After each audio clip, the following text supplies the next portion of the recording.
Students, today's lecture is last days continuation. कल हमने preparation of broth शुरू किया था, आज हम उसको कंटिन्यू करेंगे. ये भी आप अपनी प्रैक्टिकल फाइल पे लिखेंगे. जो इंस्ट्रक्शंस मैंने आपको कल दिए थे, आज भी आप उन्हीं इंस्ट्रक्शंस को फॉलो करेंगे. ठीक है स्टूडेंट्स, पहले मैं आपको पढ़ाऊँगी preparation of Loeffler serum broth.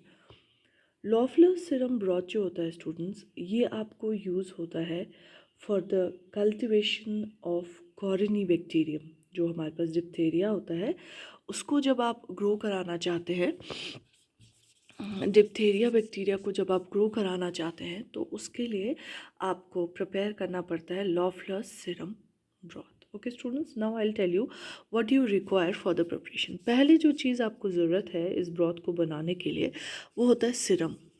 और सीरम आप किसका ले सकते हैं? You can take serum of ox, you can take serum of sheep, and you can take serum of horse.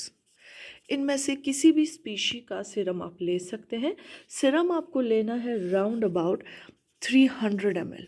Okay students, 300 ml of the serum, either of the ox, either of the sheep or of the horse. इनमें से किसी भी species का आप serum ले सकते हैं. Serum का अमाउंट होना चाहिए 300 ml. ओके स्टूडेंट्स, इसके बाद आपको चाहिए न्यूट्रिएंट ब्रॉथ. जो आपने कल बनाया न्यूट्रिएंट ब्रॉथ, आपको वही चाहिए. ये बेसिकली स्पेशल मीडिया होता है, क्योंकि पिछली बार भी मैंने आपको पढ़ाया. स्पेशल मीडिया उसे कहते हैं जब हम बेसल मीडिया में कुछ ऐड करते हैं, चाहे एनरिच्ड चाहे एनरिचमेंट. तो ये यहाँ पर भी आप बिल्कुल वैसे ही कर रहे हैं. अब आप मुझे बताएंगे कि ये एनरिच्ड है या एनरिचमेंट है. ठीक है, और ये एनरिचमेंट है. जब कोई चीज़ आप लिक्विड में ऐड करते हैं, that is enrichment. Okay students, nutrient broth आपको चाहिए राउंड अबाउट 100 ml. और आपको चाहिए ग्लूकोज. ग्लूकोज आपको चाहिए 1 grams.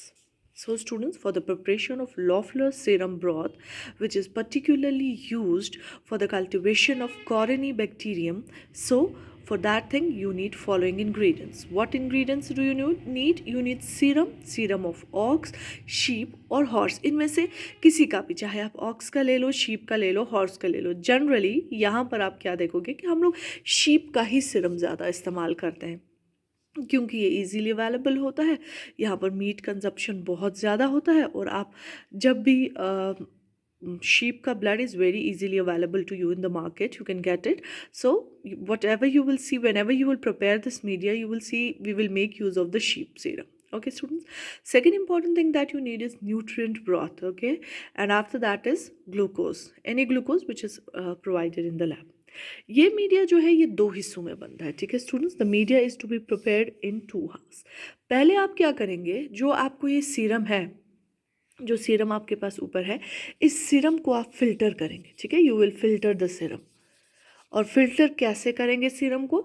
हमारे पास एक फ़िल्टर होता है, उसको हम बोलते हैं सीज फिल्टर, SEITZ, सीज फिल्टर. आप अगर आपके पास आप यूट्यूब चल रहा होता है, आप इसकी इमेजेस डाउनलोड कर सकते हैं. छोटा सा एक बॉक्स जैसा होता है, ऊपर इसमें फ़िल्टर्स लगे होते हैं, और इसी के थ्रू आप चीज़ों को पास डाउन करते हैं. ठीक है स्टूडेंट्स, तो आप पहली चीज़ जो यूज़ करेंगे वो सीरम होगा, और सीरम को पहले आप सीज फिल्टर के थ्रू फिल्टर करेंगे और साइड में रख देंगे. फिर क्या करेंगे, you will dissolve the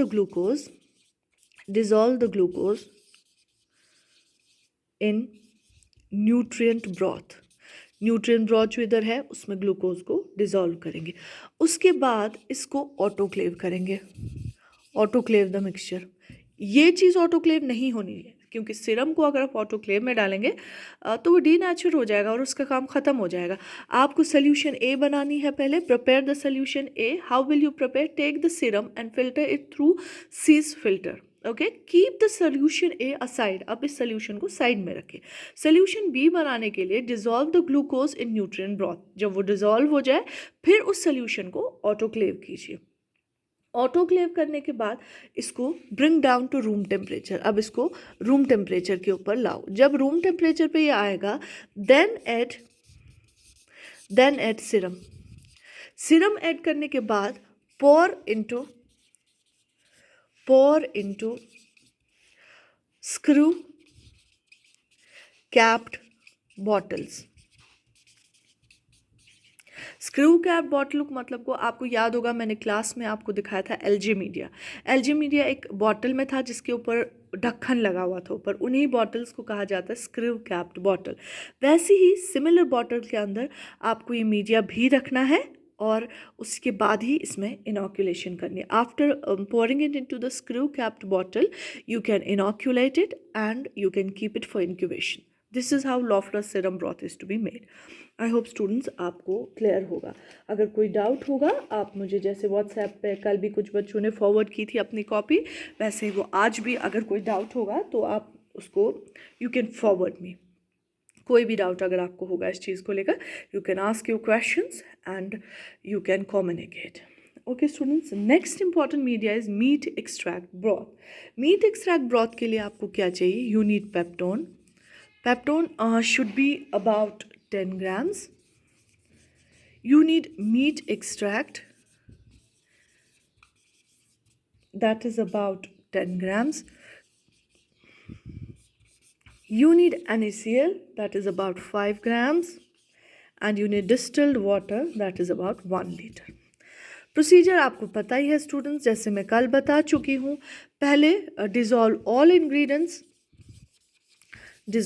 ingredients in water। जैसे मैंने कल बताया था, एकदम से ही नहीं करेंगे, आप सिर्फ 100 ml में डिज़ोल्व करेंगे।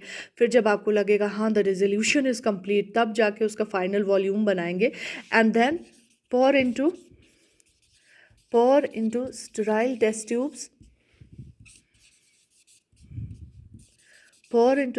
test tubes, and plug them well. उसके बाद autoclave the media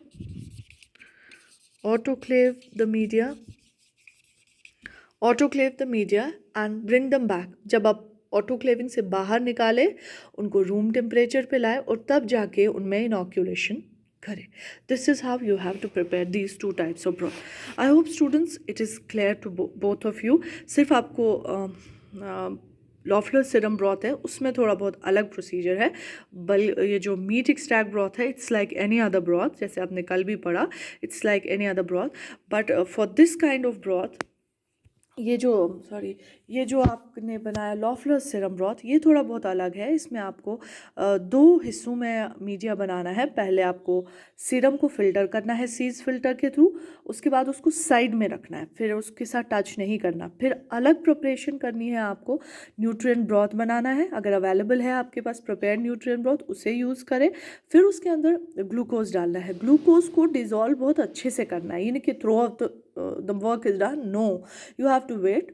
ग्लूकोज को डिज़ोल्व करना है न्यूट्रिएंट ब्रॉथ में। When you are sure that glucose is completely being dissolved in the nutrient broth, then you keep a plug over the test tubes and then place it inside the autoclave, because the autoclaving is very important. Without autoclaving, your media can be contaminated and there is no fun of working and all that. उसके बाद जब आप autoclave से बाहर निकालें, फिर wait करना है, एकदम से ही नहीं इसके ऊपर आप सीरम ऐड करेंगे, क्योंकि अगर मीडिया गर्म होगा सीरम डीनेचर हो जाएगा। तो आप क्या करेंगे स्टूडेंट्स, आप इसको रूम टेम्परेचर पे लाएंगे। ठीक है, जब रूम टेम्परेचर पे आएगा, ये कैसे ल्यूक वार्म या even below the Luke warm, उससे भी कम ठंडा हो जाएगा। फिर इसके अंदर सीरम डालेंगे, थोड़ी सी शेकिंग करेंगे ताकि सीरम कम्प्लीटली डिज़ोल्व हो जाए आपके न्यूट्रिएंट ग्लूकोज ब्रॉथ में। जब आप श्योर हो जाएगी the dissolution is complete, serum has been completely dissolved into the broth, then you plug it back and keep it aside. अगर inoculation का material उधर ही है, आपके पास sample उधर ही है, you can inoculate into the media. Otherwise, you can place it in the LAF for the further investigations. And same is another meat extract broth. इसमें simply आपने ingredients लेने हैं, पानी में dissolve करने हैं, फिर उनको dispense करना है into the test tubes. Then these test tubes is to be autoclaved. Autoclaving के बाद बाहर लाएंगे, उन्हें रूम टेम्परेचर पे रखेंगे और तब जाके आप इसके अंदर इनॉक्यूलेशन शुरू करेंगे। आई होप स्टूडेंट्स इज़ क्लियर। अगर कोई भी डाउट हो, जो बच्चे मुझे व्हाट्सएप पे मैसेज करते हैं वो अपना डाउट व्हाट्सएप पे क्लियर कर सकते हैं, और जो नहीं करते हैं वो एक दूसरे से पूछ के करें। और अगर वो भी नहीं हो रहा, आप फेसबुक पेज पे मुझे बोल सकते हैं, इंस्टाग्राम पे बोल सकते हैं, या खानम्स एजुकेशन का ऑलरेडी यूट्यूब पे चैनल चल रहा है, you can ask me through any point. मगर प्लीज़ नीटली इन्हें कॉपीज़ पे नोट करिएगा the day we will reopen इंशाल्लाह उस दिन आपकी कॉपी कंप्लीट होनी चाहिए, and that day there should be no issues. Okay students, thank you.